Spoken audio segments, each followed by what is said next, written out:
starting Perek Vav in Igeres haTeshuva, page 190. The Alter Rebbe taught us here that every Yid, their neshama has within it the Yud-Kei Vav-Kei.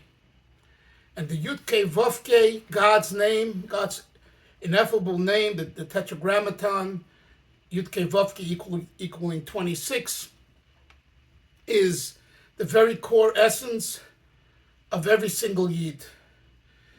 When there are blockages through sins, through transgressions, sometimes it cuts it off completely if the prohibition is one that the Torah says is you're obligated, it's punishable by karis, excision, or misar de shemayim, or heavenly death.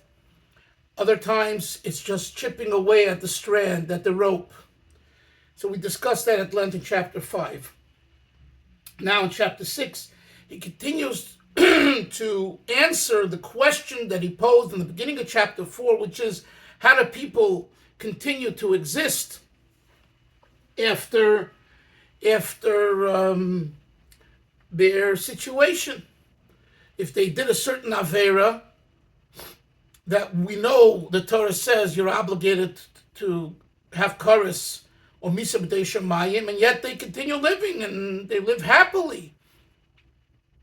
That was a basic question, and he's in the middle of answering this question, but the question, Avram, is more to understand the makings of tshuva. You see, in Chasidis, we just don't ask questions for the sake of questions. The whole approach of halacha and Torah and Talmud, of question and answer, is not technically a Hasidic approach. Chasidis is getting to the core of the issue. Who are you? Who are we? Who is God?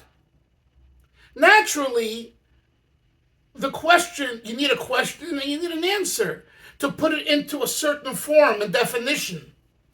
But Chasidis transcends that. The Rebbe explains this at great length in Kuntis in Yonah Shel Torah Chasidis, which I'm not sure we ever learned. Maybe we'll learn that after we finish Tanya. But the Rebbe explains that there. So the Alter Rebbe asked this question at the beginning of chapter 4, and he's in the middle of developing the idea so that we'll have an answer to the question. But more importantly than the answer is, who are we? How do we do tshuva? What is impacted through what happens through a sin? That's really at the heart of it. And Moshe Myers, if you think about it, when will a person prevent themselves from committing a sin? When they understand the magnitude, the gravity, when they understand what a relationship is. If you don't know what a relationship is, you'll do whatever you want. If you cherish Baruch a relationship, then you're interested in the relationship. If we know who we are as Jews, as Yidden, if we know ourselves that we're not just a piece of meat with smart brains and a good heart, but we're a neshama soul, and this neshama is comprised of the Yud-Kei Vav-Kei. Wow! We're looking at each other, we're looking at God. Yud-Kei Vav-Kei. That's what he teaches us here in Tanya. So it's a whole different, you could look at the same person and look at the same issue, and one person concludes he's sad, he's smart, he's not smart, he's mean, he's angry. And then you can look at the person from a deeper perspective. Where are they coming from? And again, I don't mean just intellectually and emotionally, which is important to give a person the respect of understanding them, where they're coming from. But I'm talking about the neshama. And when you're in the neshama zone, it's a whole different equation. And by the way, Moshe, that's what a tzaddik is. A tzaddik sees the world and the Jew from a neshama zone. So it's not from the Talmud zone, it's not from the Chasidism zone, it's not from the Kabbalah zone, it's not from the Halacha zone. For that, you go to a rabbi who's a halachist, or a Talmudist, or a Mashpia, or a Kabbalist. Baruch, you understand? If you need an answer, you know, and you believe someone has Kabbalistic power, and you want some, you know, some of that approach, go to him. Go to, you know. And everyone, just like you need a lawyer, you go to, you know, for legal issues, go to a lawyer, go to a doctor, you go for medical issues, you go to a scientist for scientific issues, you go to a mathematician for mathematician issues, and you go to some, you know, a person who's on the street, cleaning the streets, if you want to have clean streets. You don't ask a doctor about cleaning the streets. It's absurd. Because the advice will be bad advice. But all of that is not from the soul zone, from the neshama zone.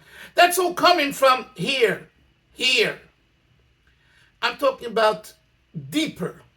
The essence, the core essence of the Jew, the neshama. This is what the Alter Rebbe is explaining to us. So now when we tackle the whole idea of tshuva, you know, and the 3 weeks begin next week, and then comes Chodesh and the Yom Neiroim, and we talk about tshuva, and we go al chet, bang this way, bang that, this way, up, down, back, and keep on banging. Before you bang, you have to know why you're banging, who you're banging. You have to know what's the who are we, what is going on. And that's what the Alter Rebbe does here in Igeres haTeshuva, where he takes apart in such great detail what is tshuva, what is charata, what is vidui, what is fasting, and all of that, which is all on the halachic side, comes from who you are. Who are we? So he comes up with this brilliant idea based on Chazal. Chelik Hashem, Amay Yaakov Chevel Nachlosei. We are a Chelik Hashem. It's not, he's quoting a verse. The verse says, Chelik Hashem Amay. The nation, his nation, the Jews, are a part of God. What does that mean? So right away, you're confronted with this idea, Ki Chelik Hashem. How am I a Chelik Hashem? I thought I'm a piece of meat. I thought I'm a smart guy. I'm a good guy. Chelik Hashem. This is what we're discussing here. Let's go to Perek Vav now. Perek Vav, bottom of page 190. Perek Vav, chapter 6. Omnom zeu bizman sho Yisrael b'madregel yoina. At the time when Jews were at a high level, mishahoisa hashchina. Kishahoisa hashchina sheida b'Yisrael b'Beis HaMikdash, that is, when the Shechina dwelled in the Beis HaMikdash. At that time, you know how we received our physical strength? Isser? You're a doctor. How did Yidden receive their strength during the Beis HaMikdash? As the Alter Rebbe, Rak al yedei nefesh elikis levada. It went through the nefesh elikis, and the nefesh elikis was animating the Jews during the time of the Beis HaMikdash. Which comes from the essence, the inner hashefa of influence, top of Tzadik Vav, page Tzadik Vav, Mashpia in Self Baruch Hu al Yedei Shem Havaya Baruch Hu Canal, which delivered influence from the infinite God through the name Yud Kei Vav Kei, as we mentioned earlier, the four-letter name of Hashem. So during the Beis HaMikdash, when we were living with the reality of Yud Kei Vav Kei, then, Avram, then, if you did a sin that is worthy of chorus, you got chorus. In other words, when you're on a level of being animated by Yud Kei Vav Kei, you have to live the conditions of Yud Kei Vav Kei, and if you violate the conditions, you tear the rope apart. The connection, and it is what it is. And right, let's go further now. After the Jews descended we descended from our level. In other words, we went into Golus. The God, but when I say Golus Ashkina. And we caused, through our actions and behavior, the secret, the esoteric idea of what's called Shechina, the divine presence, is in Golus and exile.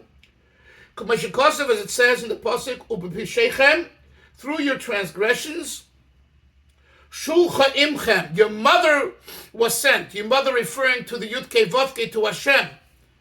Our mother was sent away because of our sins. The Hainu, Sheyorda Shpos Pines Heita Toa. Now, what happened when we sinned after the Beis Hamikdash was destroyed, and because of that it was destroyed, the Shechina descended, which, as we explained earlier, this is the last Hey, Malchus of the Yudke Vavke, and it progressed from level to level, mata, below,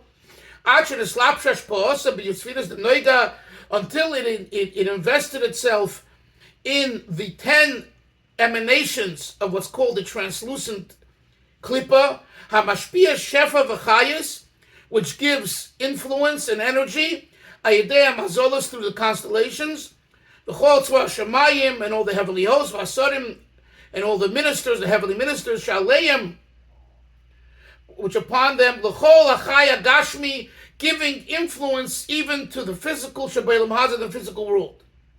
The gam l'chol atzemeach, and from there, from the klippas, neiga, there comes about vitality for the vegetation. As the sages say, there isn't a blade of grass below that doesn't have a source in heaven that makes it grow. So what do we understand from this?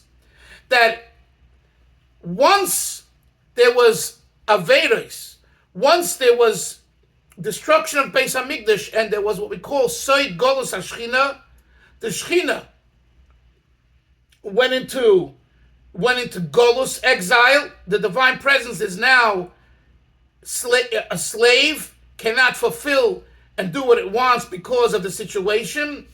This led to the energy descending, and in some form also giving vitality to non-godly situations.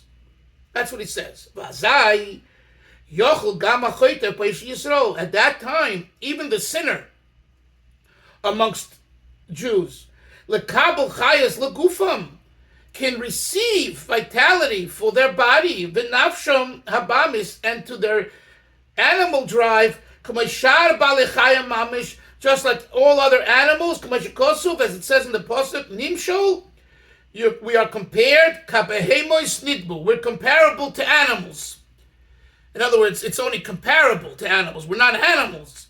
But the chayas has become so dwindled and is so non-observable, like in an animal, which it's alive, it's being sustained on some level by God, but it's very minimal, it's very not recognizable. So to us, the chayas, which we once had through the nefesh olikis, now the chayas goes through the nefesh abamis. We still have a nefesh olikis, sir, but it's very asleep. Yes. I've heard that at a certain point in time, there were no new neshamas in the world. We're recycling the original 600,000 that didn't achieve their tikkun. And I'm just wondering if there's any relationship to this concept that we no longer have that connection, that the neshamas, our neshamas are really, they're recycled. They're not in that pure state of being new neshamas put into the world.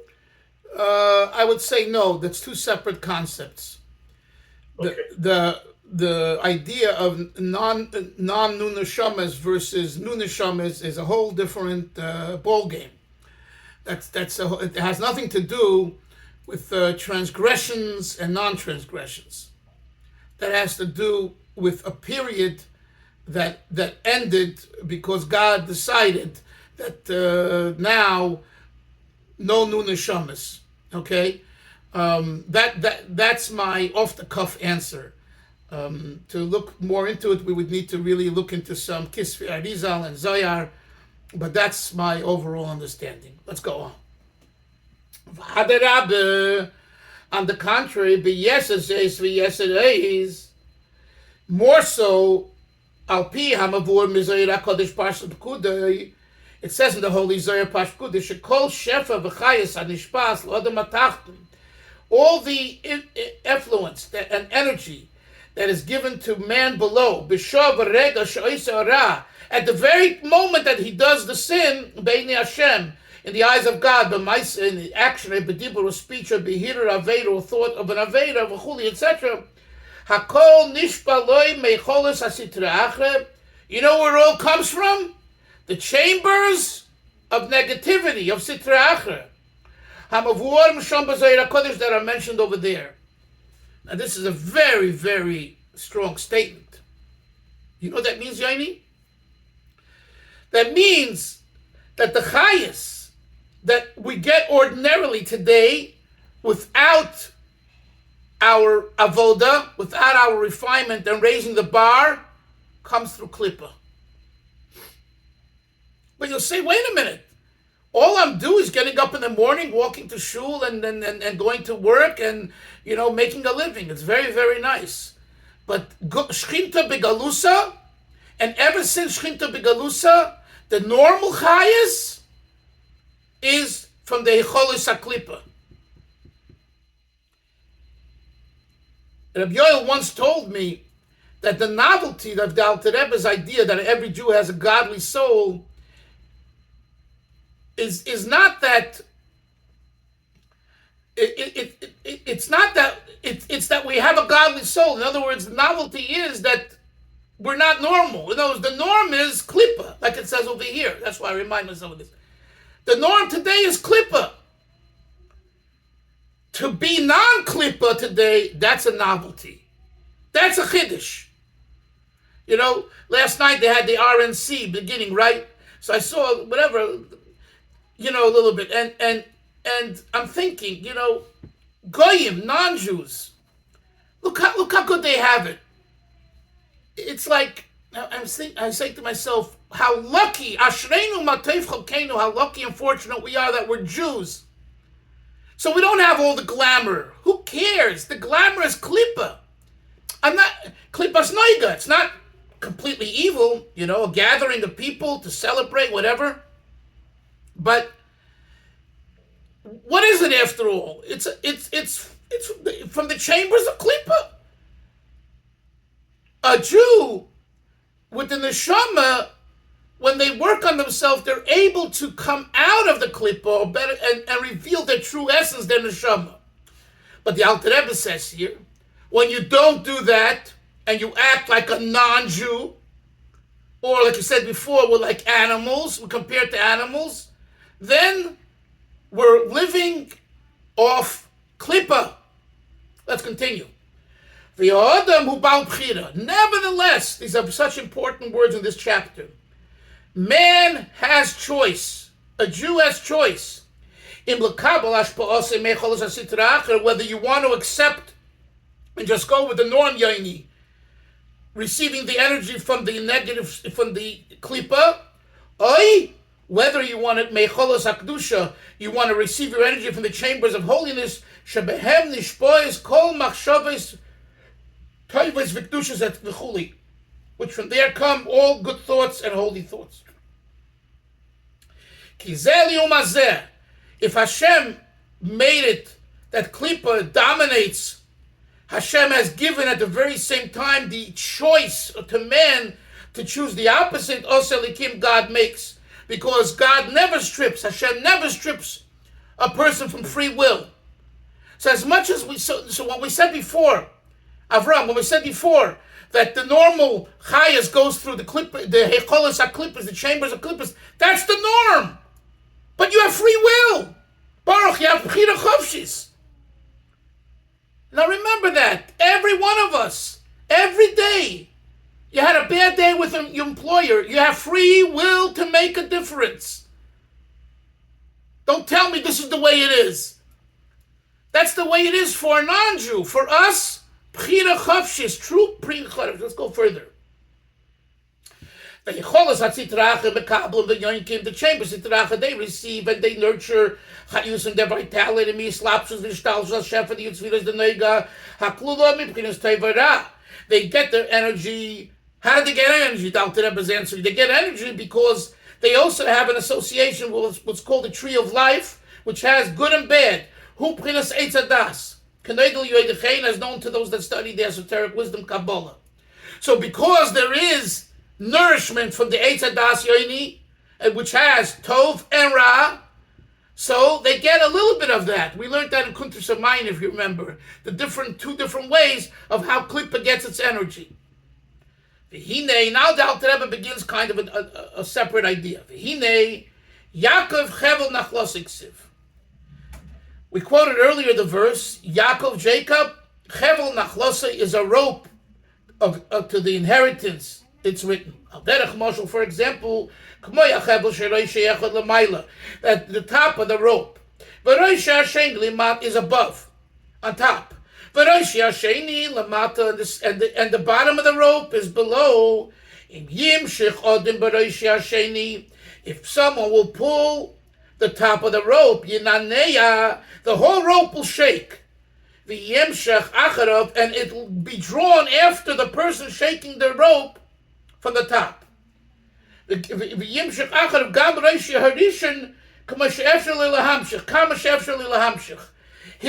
will shake also the top, and as much as that will be able to come from the top will come forth. That's the parable. Now the moral. So too,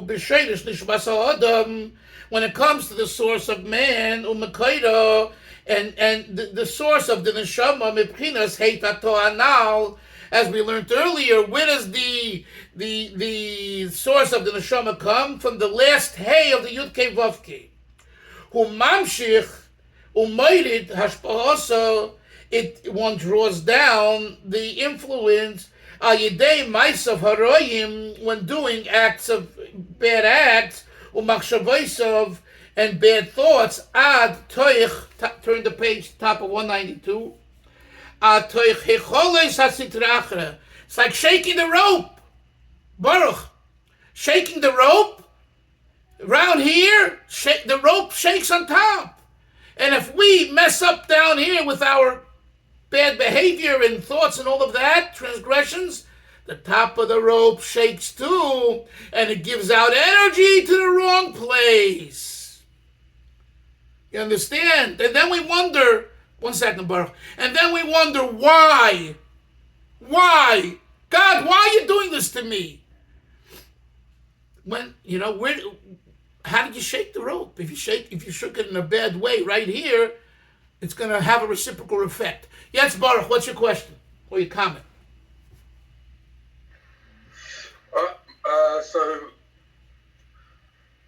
So the shaking the rope, does that?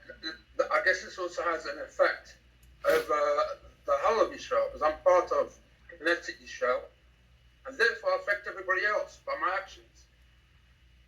Right? But not just me. Right. Because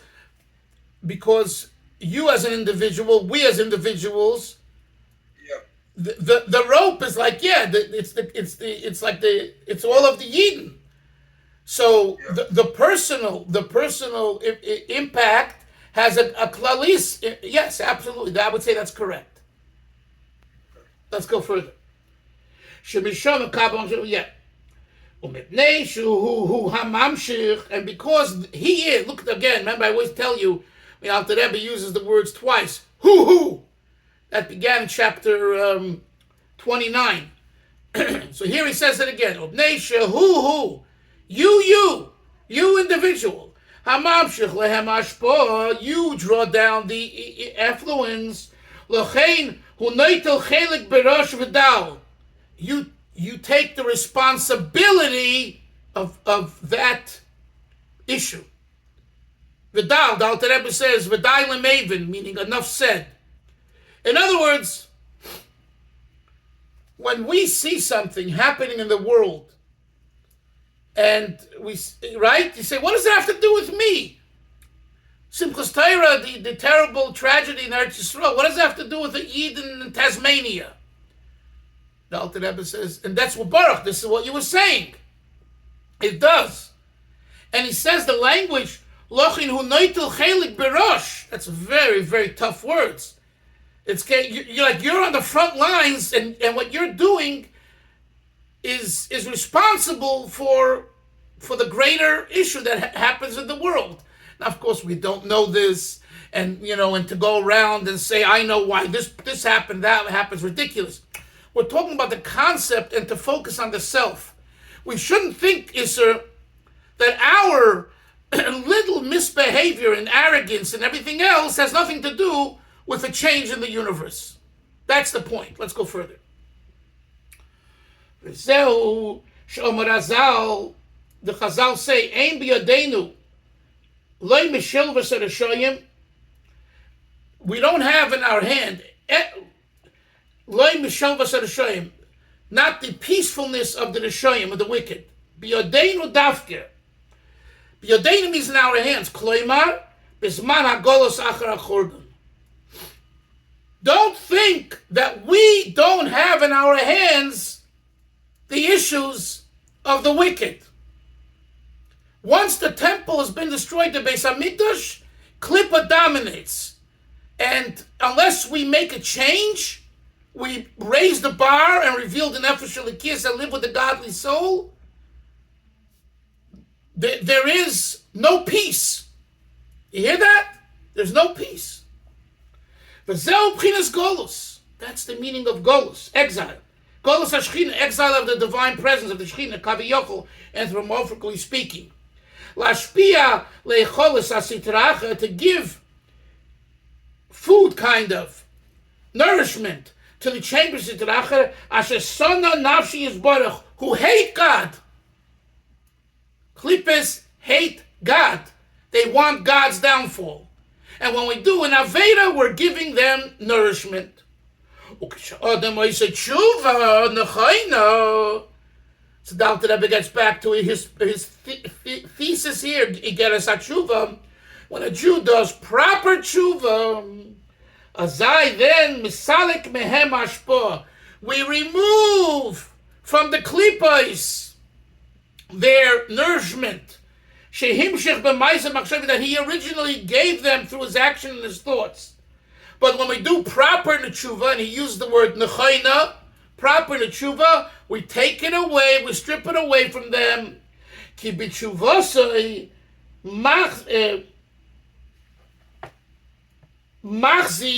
hashpoas hashchina lemekayma. Through the person's tshuva, we bring back the Shechina to its place. V'zeu toshuv hey. The Alter Rebbe says this is implied in the word tshuva. Toshuv hey, return the hay that was lost temporarily to its original place of holiness. Hu hey tator, return the lower hay mebchinas golus from its exile, as it says, V'shav Hashem Elokecha shvuscha, God, your God will return, will make you return. Klaima, this means im shavuscha. God himself will be returned. It's not God will stay where he is, in Golus, and he'll bring us back. Doesn't say v'heishiv, he will make v'shav. He himself will do tshuva. What's the meaning? The Alter Rebbe says, based on what he teaches here, it makes sense. Tshuva is toshuv hey, the very hey that was disconnected from the Yud Kei Vav through the Averas. Toshuv, it will return to its original place. Chevra, tomorrow we'll hopefully, Mitzvah Shem, learn from Cincinnati. I'm off to Cincinnati. So tomorrow, Mitzvah Shem, we will learn from Cincinnati. Have a great day, everyone. Gotta go run. Sei gesund. Rebbe, yes. Rebbe, you can go visit JD Vance. He lives in Cincinnati. Oh, really? Thank you. Thank you for telling me. I'll try, but I gotta get. They'll see me. They'll think, God forbid, I'm a terrorist. Okay. Shalom. Take care. You're beautiful, Rebbe. You're beautiful. You're beautiful. Holy Yid. Thank you. I am a holy Yid, and you're even a more holy Yid. Take care, guys. Goodbye.